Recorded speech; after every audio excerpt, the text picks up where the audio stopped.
Dress shoes. You need a new pair. So you go out there, do a quick search, tons of options. You love options, but maybe not this many options because you've got all these different types of dress shoes in front of you. You got monk straps, you've got loafers, you've got Balmoral Oxfords, you got Bluchers, and you're trying to figure out what is the right style for you, which is going to fit the formality of the suit or which one is going to be more casual to be able to dress down with jeans. Guys, the purpose of today's video is to break out those dress shoes and to explain to you the difference in formality so that you can buy the right pair for you.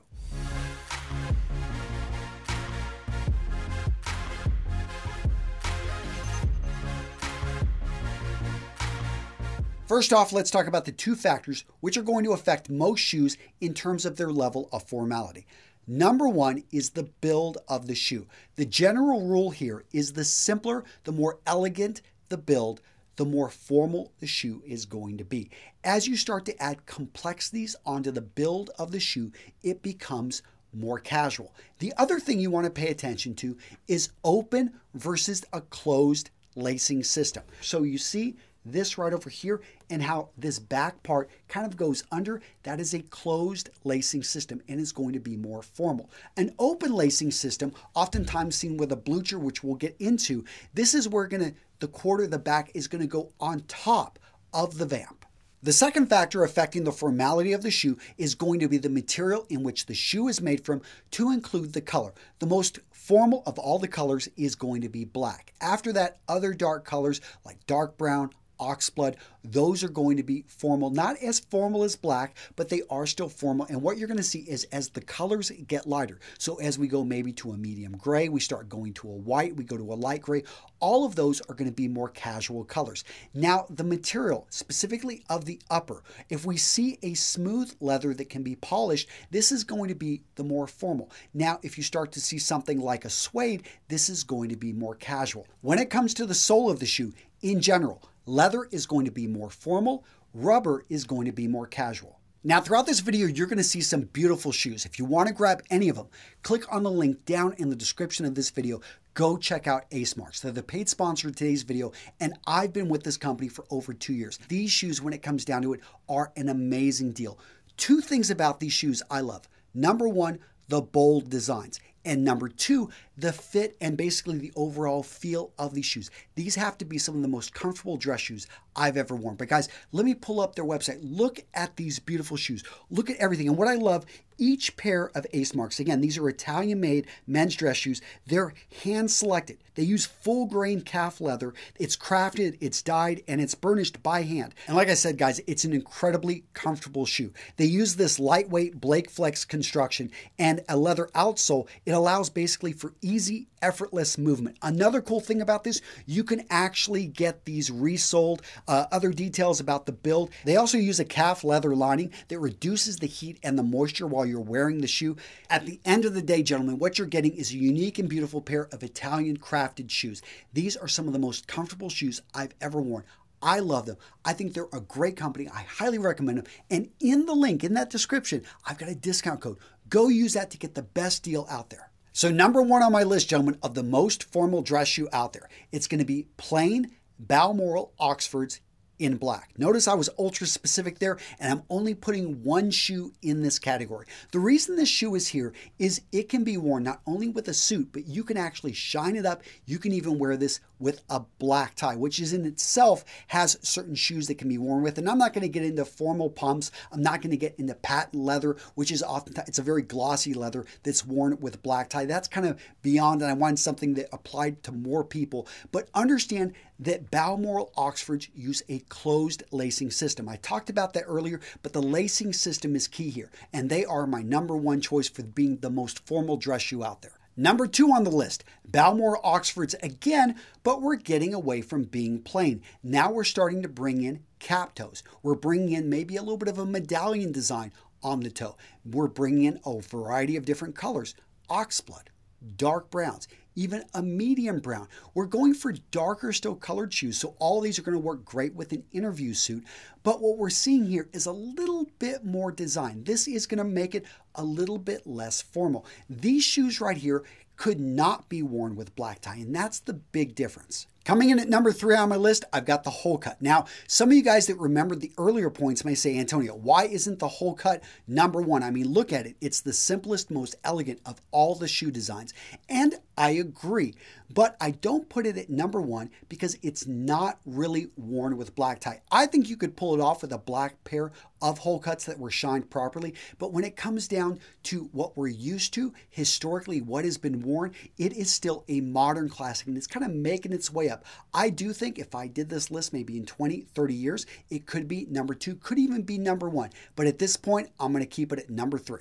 Coming in 4th place here in levels of formality, we've now got the Blucher, aka the Derby. Now, I know that Blucher and Derby, they are technically slightly different shoes, but the thing I want to focus in on here right now is we've gone from a closed lacing system to an open lacing system. This is the big shift in the shoes that you should notice. So with an open lacing system, remember, that's always going to be more casual. So the open lacing system actually has a very interesting history, comes out of the military. They wanted to make the shoes quicker. At the end of the day, it has classified these shoes as being less formal. Now, many of you guys are still going to wear these type of shoes, Bluchers or Derbies, with a suit. And if it's a dark color, if it looks good, I'm not going to tell you that that's wrong. I love Bluchers and Derbies. I think that they are very versatile shoes. They can be dressed up, can be dressed down. They're becoming a modern classic. It's becoming very accepted to wear them with more formal outfits. And I think that there's very few instances wherever it would be inappropriate. Up next, we've got Brogues. Now, when it comes to the lacing system of Brogues, you're going to see open and closed lacing systems on Brogues. So you're going to see technically Brogue Oxfords, Brogue Bluchers, or Derbies. But the thing that separates Brogues from all the other shoes out there is going to be the intricate work that goes into the leather. So there are 4 main types of Brogues out there. We're going to see the quarter Brogue. We're going to see the semi-Brogue. We're going to see the wingtip Brogue and the long wing Brogue. Now, you will see some darker color Brogues out there, maybe in black, dark brown, but I like to go towards a medium brown, a light tan, something to that effect. Maybe even look at a suede, maybe go for a dark blue suede, that would be fine. But what you want to do is have fun with the Brogues. They're a more casual type of dress shoe. So in general, they're going to be dressing down. You could maybe wear them with a casual suit, but they're definitely not going to be something you want to wear into an interview. Coming in at number 6, I've got the Chelsea boot. I put it this high specifically because it's such a simple, elegant design, and it's such a versatile shoe. Now, I say shoe, it's technically a boot, but it actually comes out of a walking shoe. When you look at its history, it was never used as a riding boot or something to that effect.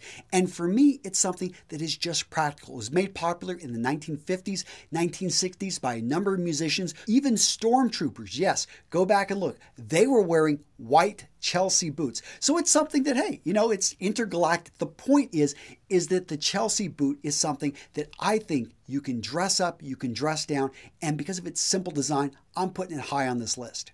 Coming in at number 7, we've got the monk strap. So very interesting history. We go back to monks who used to wear this. It was a protective form of sandal. Then it eventually became a type of shoe. But the key with the monk strap is the strap, the buckle. You're going to see it, so single monks. You're going to see double monks. You're going to see triple monks.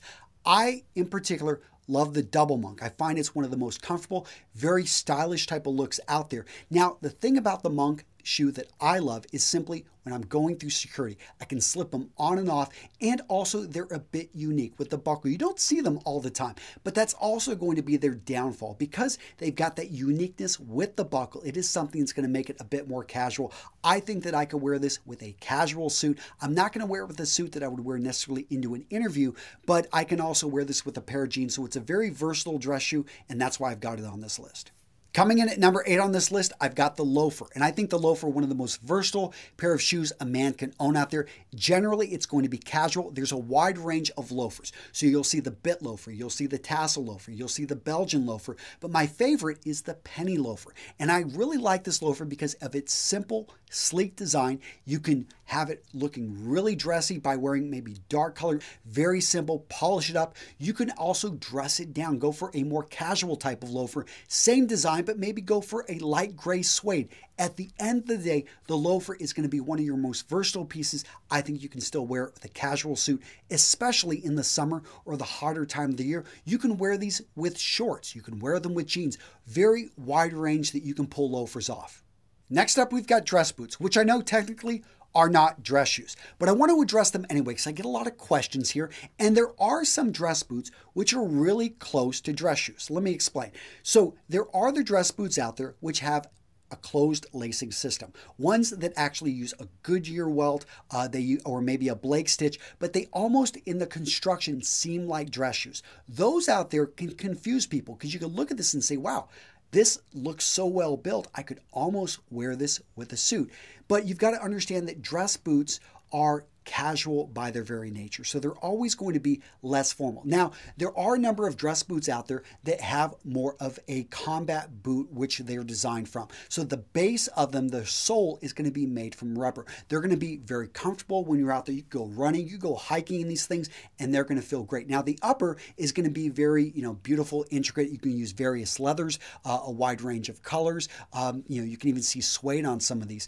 But at the end of the day, understand that the dress boot is, in terms of formality and dress shoes, is definitely going to be over on the far casual side. Now, I do think that you can occasionally wear them with odd trousers, maybe gray flannel trousers. They definitely look great with dark colored jeans, but it's going to be something that, again, you don't want to ever wear with a suit. Rounding this list off, I've got moccasins and driving shoes. I'm putting these both in here because the construction, the build, the materials that are often chosen when they're making these are all very casual. Lighter colors, they're going to choose suedes. They don't even have a proper sole. That being said, they are definitely a step up from running shoes. So if you're looking for something to wear with a pair of shorts, definitely look at those options. All right, gentlemen, now it's your turn. Let me know down in the comments. Agree, disagree? How would you have changed this ranking? What shoes did I miss? I know, I missed Chukkas, probably missed a few other ones, but I want to hear from you guys and how I can make these videos better. And if you liked any of the shoes I showed you in this video, go grab them over at Ace Marks. I'm going to link to them down in the description. An awesome discount code down there for you, RMRS. Enter that whenever you grab a pair of shoes over there. You're going to get the best deal that they make available. Guys, like I said, for 2 years, I've been using these shoes. I love them. Great company, great brand. I think they're just making beautiful shoes at a great deal. Go use that discount code. That's it, guys. Take care. I'll see you in the next video.